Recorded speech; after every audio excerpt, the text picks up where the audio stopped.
Good luck po sa lahat na mag-i-exam ngayong September 29. Good luck po sa inyo. Yung mga wala pa pong reviewer, ito po yung email address ko kasi maraming nagko-comment na hindi daw nila alam yung email address ko. Ito po, mag-message po kayo dito, bibigyan ko po kayo ng libreng reviewer. Opo, libre po yan, walang bayad.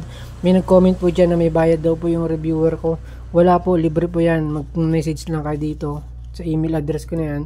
Tapos, isenda ko kayo ng libreng reviewer. So, nag-upload na ako ngayon dahil meron akong sasabihin sa inyo na nakalimutan kong sabihin na dapat nyong reviewin. Ito dapat nyong reviewin.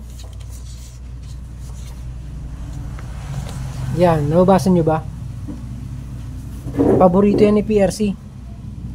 Sulat nyo na. Sulat nyo. Tapos, alamin nyo kung paano makuha yung mga ganyan tanungan. Basta marami yung ganyan tanong. So, tandaan nyo na lang yan. Ang sagot nyan, 1/2. Paborito yan ni PRC. Sana lumabas pa rin. Kung hindi man lumabas ulit, so, aralin nyo na lang po kung paano isagutin yan. Sa calculator technique, madali lang po yan eh. Wala man akong calculator, kaya hindi ko maipakita yung sa scientific calculator. Madali lang yan.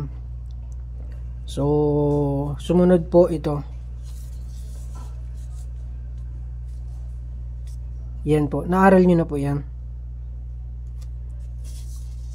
Yung determine the rectangular coordinate of the polar coordinate.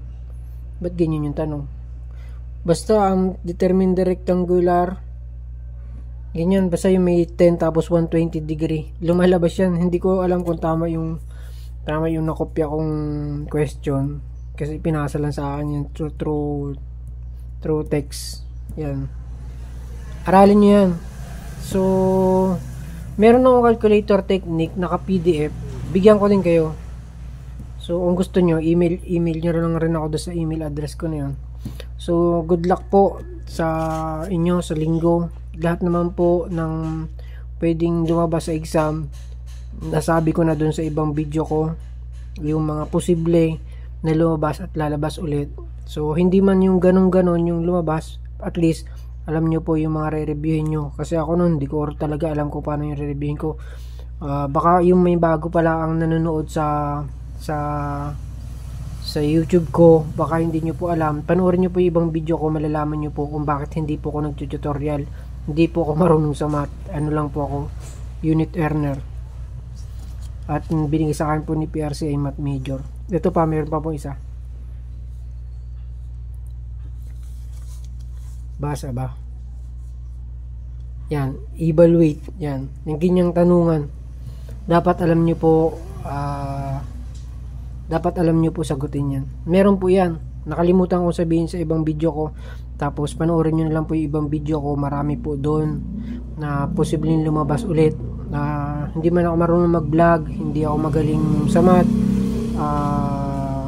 Aralin nyo na lang po yung mga natatandaan kong lumabas sa exam. Good luck po. Isang linggo na lang.